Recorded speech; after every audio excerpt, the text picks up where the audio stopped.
The All Things TechIE podcast is a product of the Extreme Media Network. For advertising and sponsorship opportunities, please visit www.extrememedia.ie. That's XTREME media.ie. Audio visual from an Irish perspective. This is the All Things TechIE podcast. Hello again, it's Justin Dawson. It's the All Things TechIE podcast. We are in episode 27, listeners, and thank you for joining us once more.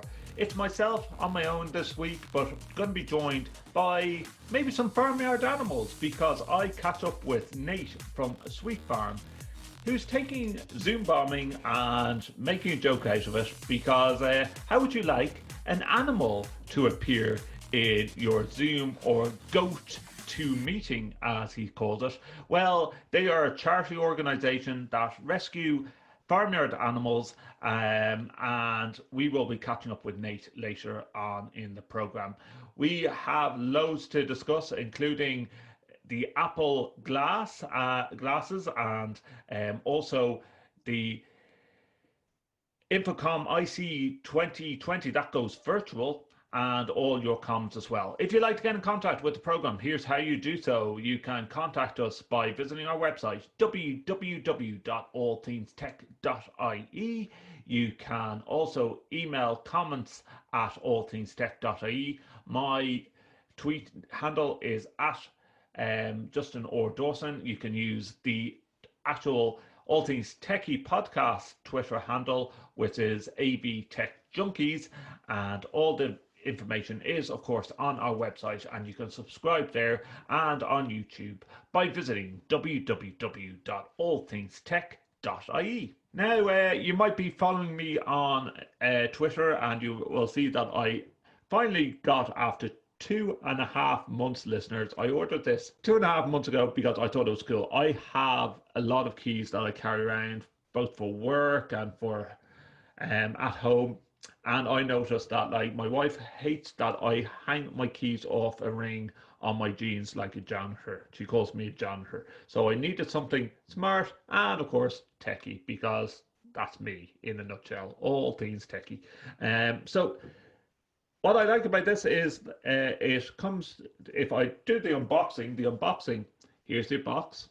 It actually has a small little tile inside it, which means that I can sync it up to my phone and also my Google Home. So I can say, hey Google, find my keys, and it will actually find my keys. This will start ringing. I'm going to just actually do it for the fun of it here. Got it. Justin's keys was last seen today at 12:45 p.m. near home. So it just said Justin's keys were found at 12:45 p.m. near home, and you can see that my keys would be found and it would make my keys ring. Now, the important thing is that you do have to charge the actual tile or the KeySmart. That's done with a little micro USB connection that comes in the side there. I'll just hold that up to camera as well. So if it's not charged, well, you're not going to be able to really locate your keys that well. So the important thing is to keep that charged. It has two little screws that you can open up by a little 2-cent piece or 5-cent piece. It has a couple of washers in it, and I got a little bottle opener on my one. You can buy small little knives, and it has also a light up the top, like so. But I just found that it was a bit finicky to try and get all my keys into place, because you're trying to put washers in between and also make the keys balance out nicely and fit comfortably in your pocket. Though it was worth the money. That's my toy for the week. Going into tech news, listeners, Apple Glass patent reveals killer feature for the mass appeal. Apple Glass could provide an ultimate prescription lens solution. It's the latest news. It is on pace to define the future with AR wearables, but its biggest obstacle upon launch will be the adoption and accessibility. The new patent glass suggests Apple could have a fix for that, though, that eliminates the need to wear prescription lenses beneath the augmented reality device. The patent proposes built-in optics that rectify vision issues like nearsightedness. So if this means that Apple Glass have made it so that it will go with prescription glasses, I think this is going to be a game changer. And it sort of takes it back, everything that I've always said about VR glasses and people don't want to wear glasses. If this is going to go down design route and it's not going to look like swimming goggles, I can see this working. I can see this working. However, how long is a battery going to last in something like this? You know, like I'm talking about the KeySmart there, and I have to keep that charged. I'm talking about my smartwatch that I have to charge every day. Are you going to charge your glasses every day, or need to take your glasses off, or remember to charge your glasses at night, listeners, before you wear them the next morning going on your commute to work?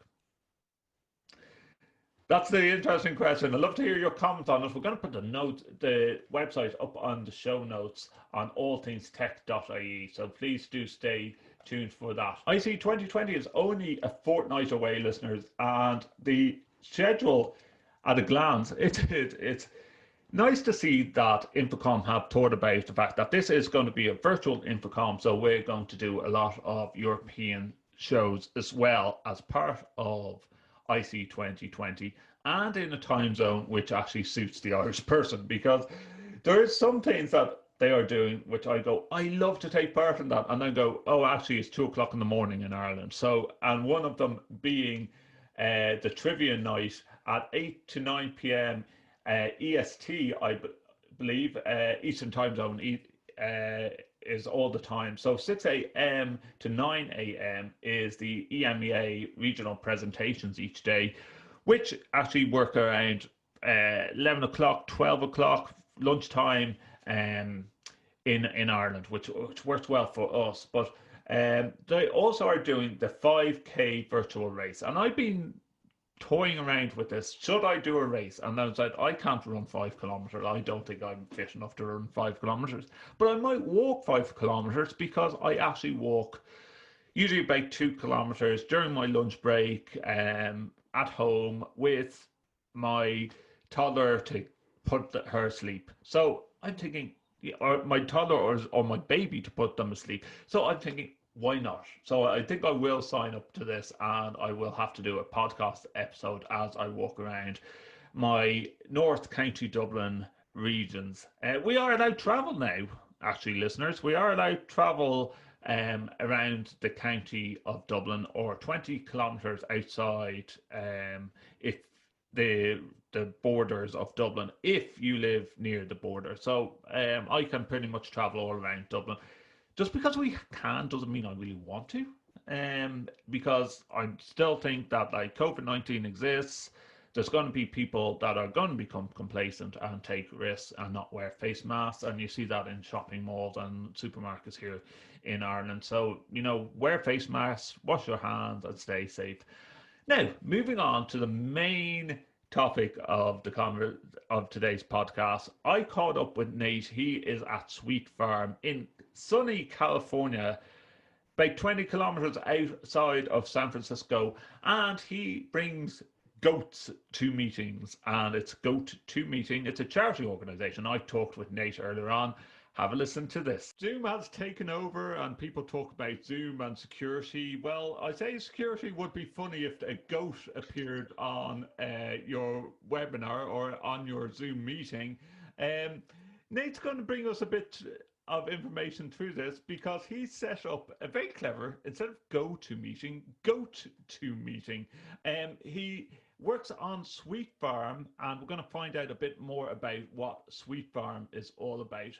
Nate, welcome along to All Things Techie podcast over in California at the moment. A long time since I've been in sunny California, as I look out my window on a bit of a cloudy afternoon in Dublin, Ireland. How's there in California? Oh yeah, well, thanks for first and foremost for having us on the podcast today. Yeah, it's a sunny day here on coastal California. We're about 45 minutes south of San Francisco, right along the Pacific Coastal Highway. just outside of a small town called Half Moon Bay. And just a little bit about Sweet Farm. Yeah, we are a nonprofit organization dedicated to creating a compassionate and sustainable world. So we're doing that through a combination of farm animal rescue, rehabilitation, and education programs around why these animals deserve way more respect than they traditionally get. We also have plant-based agriculture programs, so growing food and teaching people how to grow their own food. And then lastly, we have our technology initiatives, which help entrepreneurs start the next great, alternative protein or agriculture technology companies to really scale that change globally.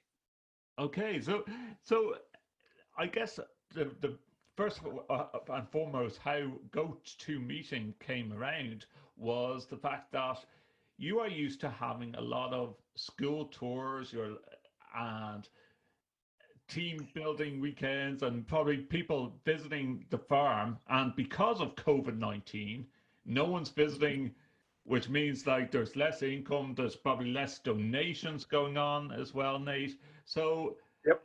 this is where the whole idea of like, well, let's bring some farmyard animals into the mix and bring it virtually.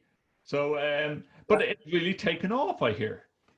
Yeah, absolutely. So let's see, March 25th, we had an emergency board meeting to figure out how we are going to, continue to execute on our mission, which is, educating and inspiring, people, corporations, politicians, people of all ages, while also, supporting those programs. So traditionally we would have companies coming out and volunteering, and they would pay for that experience, and also get their hands in the soil, and that would help offset the cost for schools to come out and do the same thing at no cost.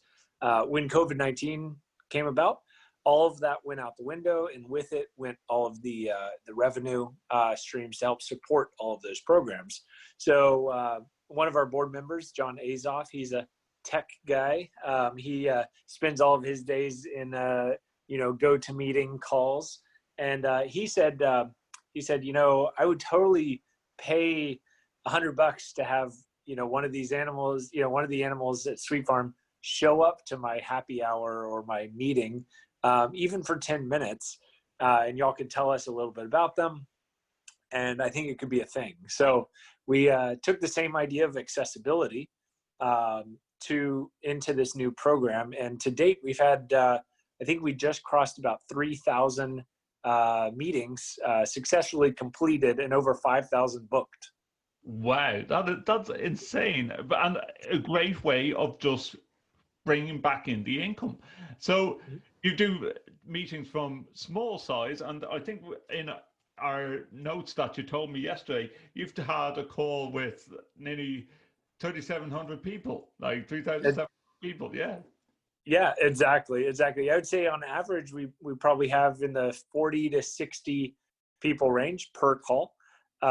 So already, we already were over 100,000 people that we've talked to on a one-on-one basis, and brought them out to the farm and to see and meet these animals.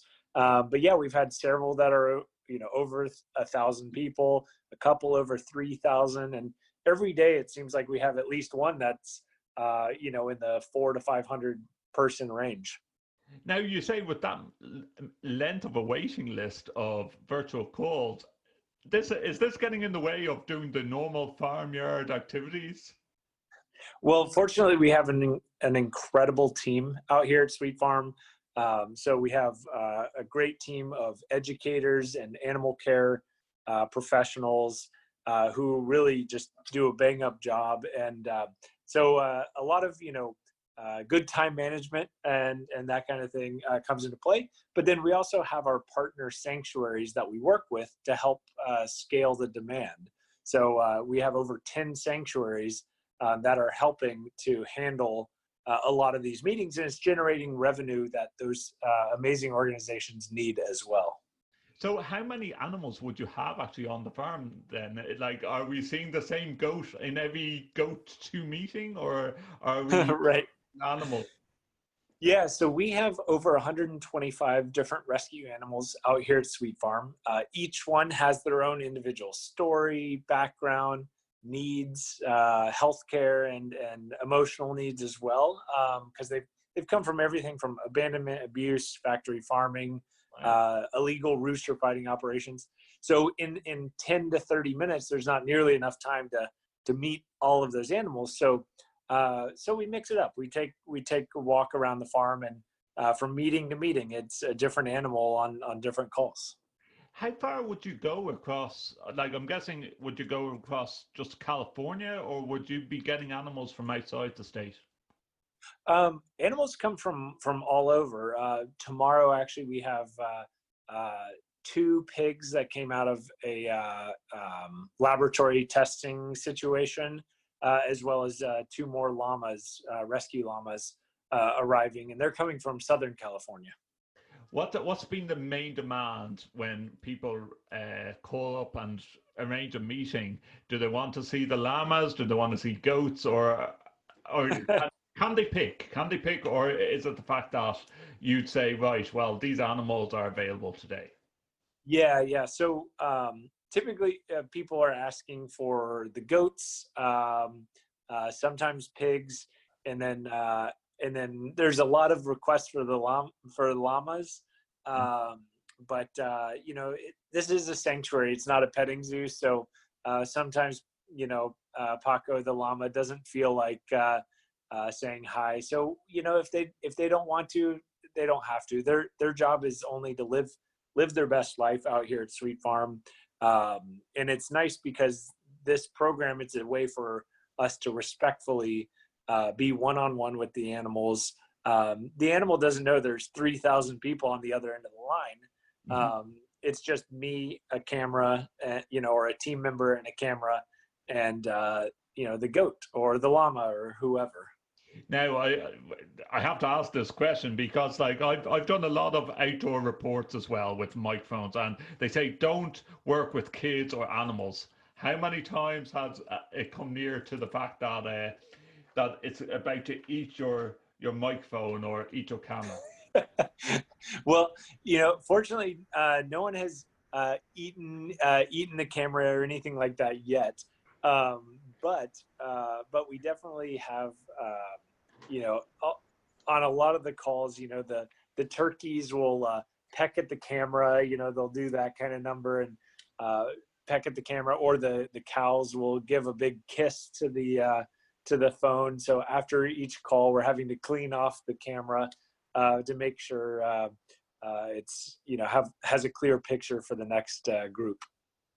Now, how big is the farm? I have to ask. Like, I know a couple of, I'd say farms.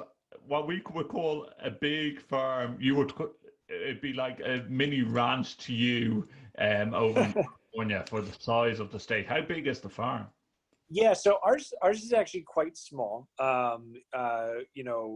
In comparison to some of the big farms, but we're about 12 and a half acres, which is Okay. I think 5 to 6 hectares.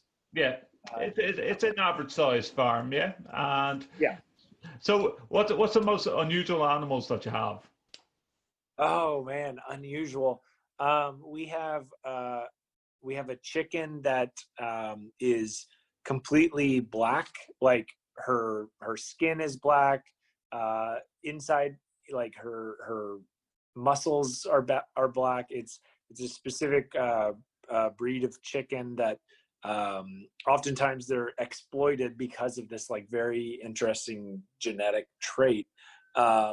So she's quite interesting. I call her Pantera, but her name is Raptor because she kind of behaves like a dinosaur. And then our pigs are really unique. We have 2 Hungarian woolly pigs named Piggy Sue and Piggy Smalls, and they are they look like they're shaped like pigs, but they have wool like a sheep. Like, I mean, it looks like a sheep. I think you guys have to start putting all the photos of all the profiles of all your animals up on Sweet Farm's website. I think that would Right. be really cool. Or what's next? They're going to have all their own social media channels. Yeah, exactly. Well, Paco the llama and Magnolia the dwarf cow, they already have their own Cameo channels. If you know what the tool Cameo is to book like celebrity talent, they're already doing celebrity talent photo shoots. Oh wow! Okay, I spoke too soon. Ahead of me, and ahead of humans. Is there any final message you want to give out now? I think this is absolutely a fantastic idea because you're a charity and because like you're not jumping on the cash cow of what Zoom is. That I've seen with all different backgrounds of Zoom. People are trying to charge to teach people how to use Zoom. That's even crazy when there's how-to guide. But for a farm like yourself, I just think this is a wonderful idea to actually bring back in some revenue towards something that is a profit organization rescuing animals. It's fantastic. Like you just mentioned that rescuing animals from laboratory. Like sorry, this is a personal question. How do you come about people ring you up and just saying, I think we need to rescue two animals that have been used in laboratories? Like, is there legal implications, or is it just the fact that these are retired animals? How does it come about that you rescue them? Yeah, so it happens a ton of different ways. So sometimes there's sometimes there's an animal that will actually end up in like animal control or the authorities' care because they either shut down an illegal rooster fighting operation, for instance. And then it's like in the authorities' hands to figure that, what do you do with these chickens? So we work with them oftentimes across species to find homes. And sometimes they're here. Sometimes it's through our network of other sanctuaries around. So, okay, so that's I would say one of the main areas. And then there's also other rescue networks that sometimes they work with, farms to take out retired animals rather than the farmer putting them down. They'll actually take them and find homes at different sanctuaries. So we've actually done that ourselves. The two woolly pigs that we have, we got a call from the family that had been breeding them on their small plot of land, and they had 13 or 12 pigs actually at the time. And this family fell in love with them. They realized how smart they are, how amazing pigs actually are, and they couldn't bear to send them to slaughter. So they reached out to us not knowing what to do. So we went in. Two of them now live here, but we found homes for all of the other ones at other sanctuaries. That's so super. So if people want to find out how to do a virtual call with some of your animals, where do they go? Yeah, so you can visit us at sweetfarm.org. All the information is right there. Plenty of different ways that you can have us join your calls of different sizes, whether it's your family and friends or your company of all sizes. Check us out at sweetfarm.org. Thank you so much for doing this, Nate. I wish you well on this project. I see this going on even after COVID-19. I believe that there's going to be so many. What you say before we go? You say that you've got that many calls, that many waiting lists. Am I the furthest in Ireland that's done a call with you, or have you done international calls? We've done international calls. We've done some in the UK. We've had people from Singapore and Japan call in. So it goes all different directions. There was a school a bilingual school in Russia that was working on setting up a call as well. So time zones, there's time zone Tetris we have to play as well, because obviously we can't have a call in the middle of the night. The animals are sleeping. So there's limits to what we can do, but we do what we can. Sweetfarm.org, the GOAT to meeting. Thank you so much, Nate, for joining us, and I wish you well with the project. Thank you so much for having us, and stay healthy and safe, everyone. Cheers. Well, that's all from Nate. That's all from myself, Justin Dawson. Simon hopefully will be back with me again soon. Don't forget, we publish a weekly podcast now, and I know I'm a bit late on this weekly podcast. People are commenting already saying, was it because it was your 37th birthday and you were recovering? Well, I'll use that as an excuse and I'll stick to it. So for episode 27 of the All Things Techie podcast, I want to thank you, the listeners, for tuning in. You can subscribe on YouTube. You can subscribe on your favorite podcast app. It really means a lot to us. And you can visit us on our website for any of our previous episodes and podcasts where we talk tech by visiting www.allthingstech.ie. You can send in comments to comments@allthingstech.ie, and if you would like to be even a co-host or a guest on the show, we would love to have you talking tech with us. From me, Justin Dawson, thanks for listening, and I'll see you in episode 28. Goodbye.